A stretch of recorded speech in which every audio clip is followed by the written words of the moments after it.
Well, hey there, for the last couple of months, I've been posting a few travel films to the cities that I go as a digital nomad, and some of you liked it so much. I read all these comments saying that you like the vibe, like the storytelling, the visuals. So, right now, let me show you how I do all this filmmaking process. And I'm gonna explain how I did it with the last video about La Fortuna, Costa Rica.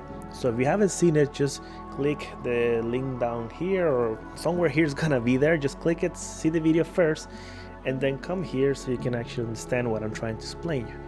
And just to start, like, I don't have a degree on film. I actually learned everything by myself, just watching other videos, getting inspired by other creators like Craig Adam, because I love his style too. And I don't know, well, my background is in architecture, I'm a web designer, so everything about creativity, and I love films. So I think everything together is how I started making these videos that seems to be enjoyable for everyone. Alright, so let's start now. It might be a long video, so just watch it if you're interested on the filmmaking or editing part of making videos. If not, we just check the other videos I'm gonna make about travel and digital nomad stuff. So okay, let me show you my screen quickly. Alright, before the editing, I'm gonna explain you a little bit about the travel planning that I do of every city that I go. And I'm gonna make a whole video about it later. Just right now, it's just a quick glance, right? I use this app called Notion that I love so much. It's all my life right now. It's there. And one of the things is like every city that I go, like I put all the information beforehand, and I have, divided by categories like the places that I want to go with nature, transportation, co-working, whatever, right?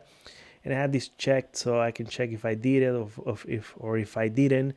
And I also like have the calendar, like I try to plan everything that I want to do those days and see if I did it or I did not, right? So next, when I go to the city, then I start checking if the film that I want to do, like I start building the story as I go. That's why I call this one the storyline. And I start typing, oh, I went to this, I check the currency, right? So I click it and then I start building and seeing if at the end I created like a whole cohesive story, which that's what I want to do. And it has some links of some resources if you want to check, and a script that I'm gonna talk about it in a little bit later. So this is my editing program, Final Cut Pro, because I've been using Mac for many years and I just love the whole ecosystem. So I like how fast and reliable it is, right? And well, I'm gonna explain you the whole thing. So the video ended up being, as you can see here, it ended up being around 17 minutes. But if you can see you see like all the files that I have, if I click them all together, you'll see that I have 3 hours and 32 minutes. So how did I, with all these 3 hours, how did I end it off in 17 minutes? Well, this is what I'm gonna explain you right now. So what I do on the editing room is that I go through 4 phases, and you can see it there: the raw footage, the dense editing, sound, and then color. And I'm gonna explain you step by step. So the first phase about raw footage is that I check all the files, like all the videos that I shot, and start seeing if we actually made something cohesive. Like I start building slowly and checking, just dumping everything just to see if it's worth it to actually publish a video or not.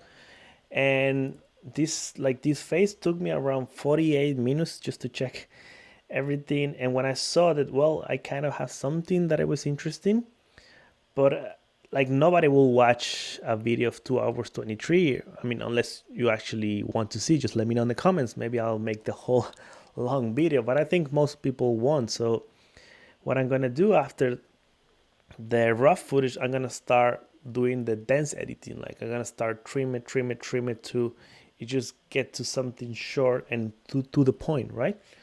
So okay, so after this, then as I said, right, we go through the dense editing. And the dense editing, like from 2 hours ended up being 1 hour 4, because the only thing that I do in this time is just start clipping the videos. Like for example, this video of me working, like you don't want the whole, which is I don't know what, like 16 seconds of me working just like that, which is something interesting because I've been having this debate with some followers, telling me, oh, you should put more about you working, but you actually want to see, what is it, like a minute just hear me like working? It's kind of boring, no? Well, let me know. Let me know if you want to see more of me working online. And after the dance editing, I go to the more complex one, which is the sound editing. And this one, like, I zoom everything finally to a video that it actually ended up being 13 minutes, but I'm gonna add at the end the outro, which was around 4 minutes. That was why at the end is 17. I'll explain that a little bit later too.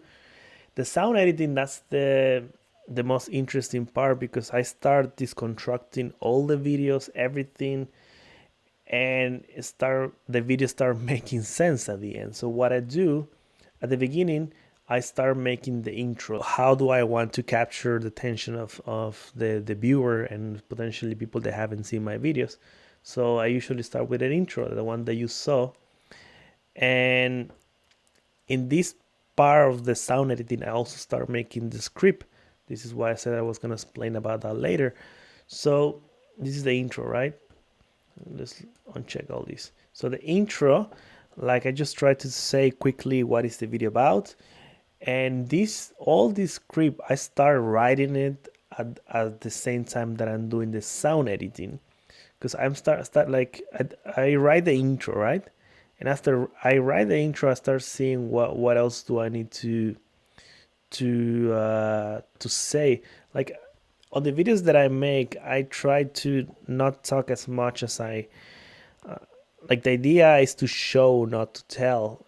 But whenever what I'm making on the video doesn't show it, I had to use my voice to show that, if that makes sense. So after the intro, right here, I wanted to say something that like kind of tells you like, hey, we're gonna do this. Like we're gonna start the trip, right? That's why I wrote, okay, arriving from the airport, right? In each city, like if you can see here, let's arriving from the airport. I spent some days in San Jose, the capital city. So I started saying that like I did the voiceover because if I don't add a voiceover, you can just watch it,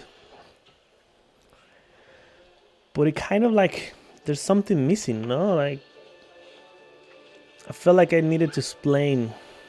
I felt like that I needed to explain what we were gonna do on this trip. That's why I needed that voiceover. And before I forget too, what I also start talking about, it's the what I also start searching because we're all in the sound editing, right? Is the music. So I use music bed. So what I do is, for example, I try to search usually the genre, something. How do I keep forgetting what it's like? Yeah, like ambience, or a little bit of like I think mostly ambient. So I just start checking what I like or what I don't like. Sometimes I like the bands where it says the build. The build is amazing when you want like an intro or an outro. So it's good to check and see where do I like sync that build of the sound with the video. I'm gonna explain that a little bit more. The intro, actually, this song has a little bit of a build, and that's what I tried to do. Like I say, hey, we're going to La Fortuna, and then boom, like the build of this song, right? Like kind of video. I want to give you some advice at moments of this trip. It is definitely an adventure, and then the build comes.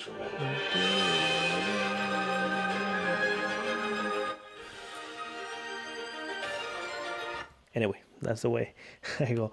So yeah, I start checking like songs in music bags, the ones that actually adapts to the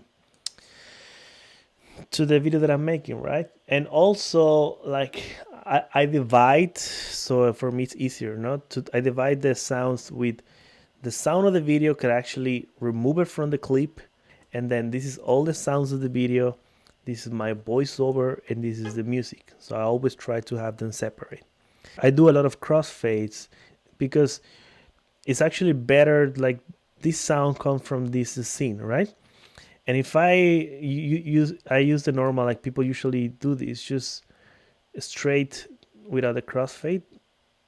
They just they just thumb the files and start clipping them all together, and the sound when when you're watching the video, like it kind of interrupts the flow, you know. So you can actually see that it's seen, it's different because of the sound. So when you use the crossfade here, like the sound of the rain starts to go down as the other sounds start to come, so it feels natural. And even the same when I have my voice, I do here. I do like I lower the music so the sound of my voice gets clearer because that's the most important part. When I'm talking, it's kind of like the most important part of the video right now. So kind of because I want you to explain you a little bit more of the video, right? So that's crossfade. That it so if you can see, I do tons of crossfade and keyframing for the voices. It's a lot of work. And I almost forgot to mention that in the sound editing, I checked the sound levels.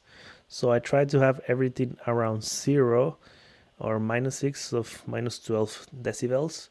So I check everything, the crossfading, the music, the sound, everything's always like the top has to be 0 because if it gets more, it might be noisy and horrible for your ears. So it's better to keep it between 0 and -12, right?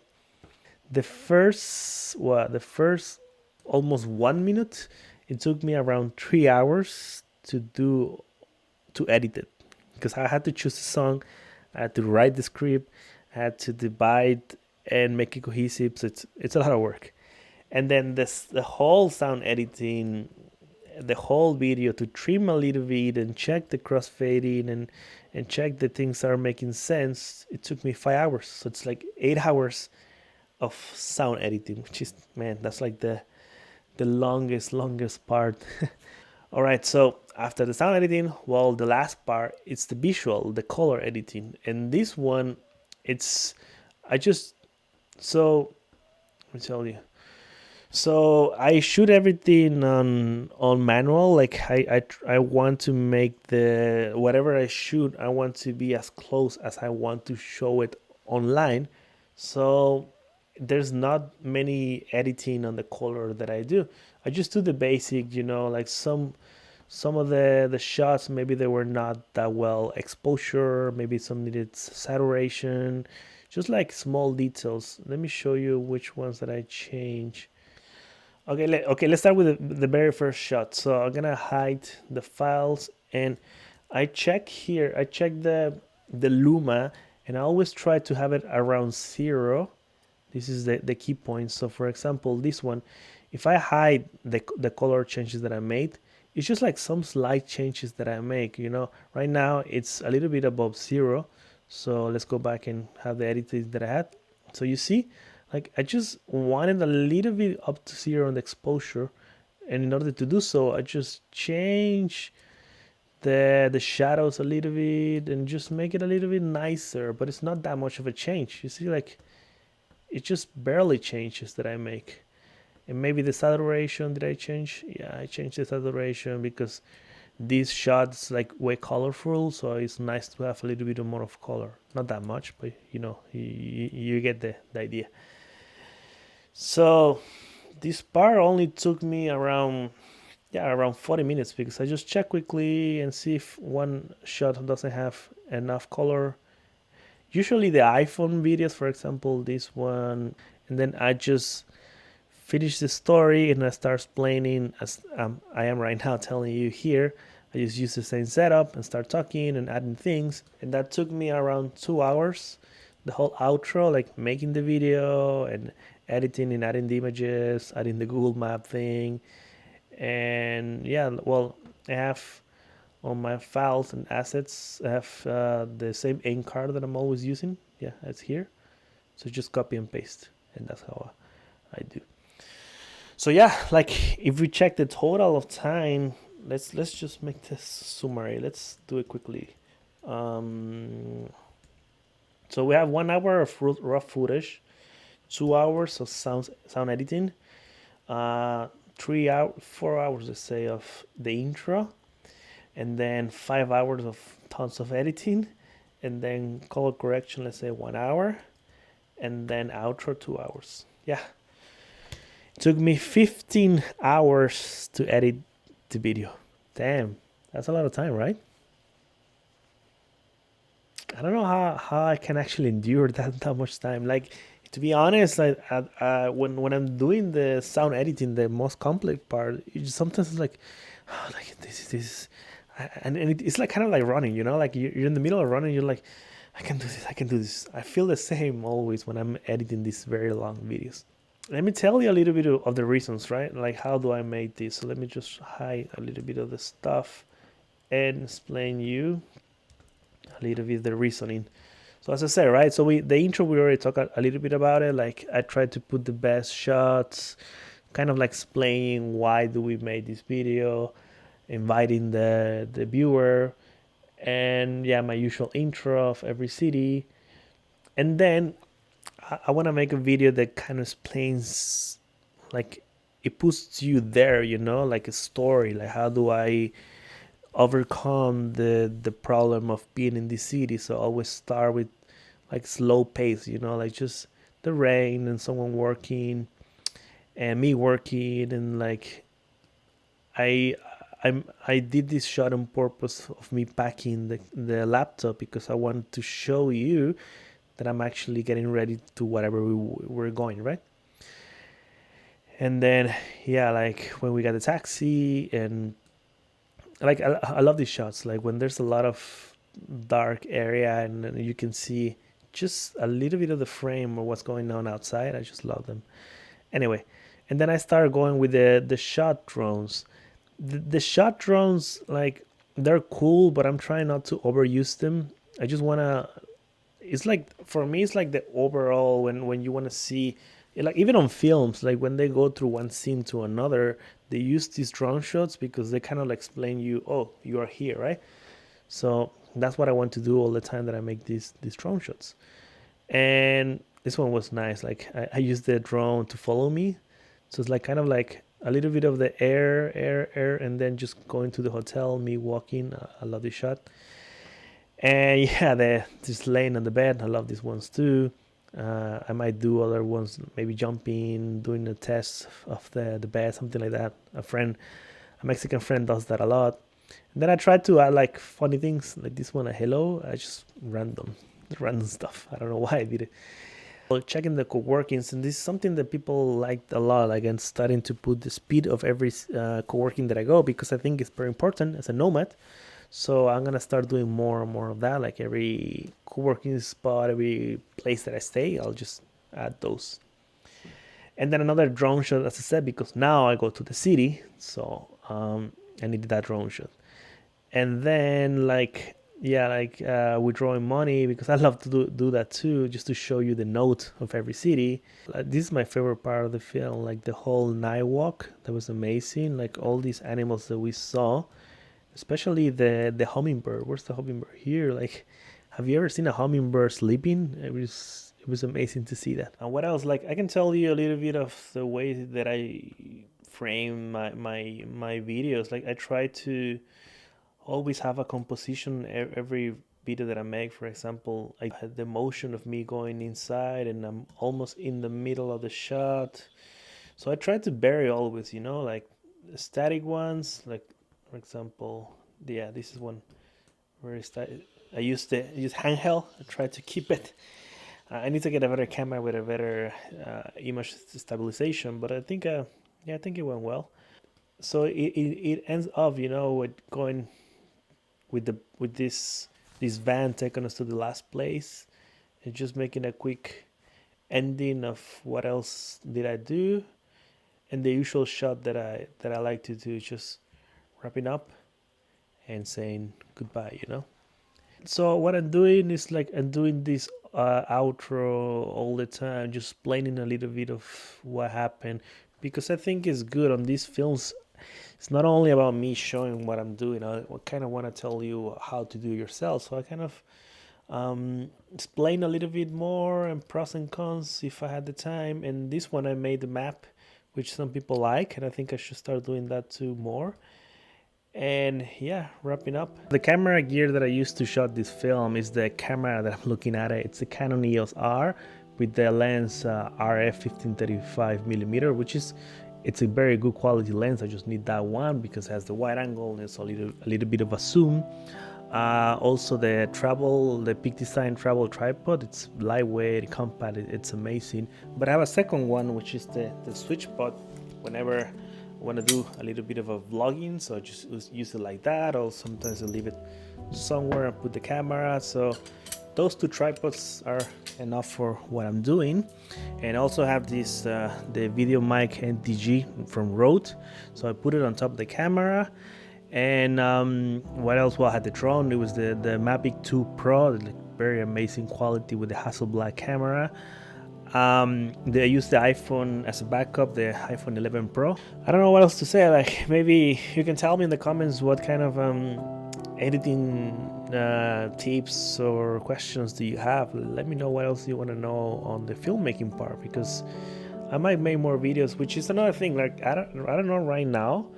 You know, like, we're in COVID time, so I don't know when is the next time that I will be able to travel and make a film like that. That's why I wanted to make this video, this editing, because I don't know when I'm gonna make another one.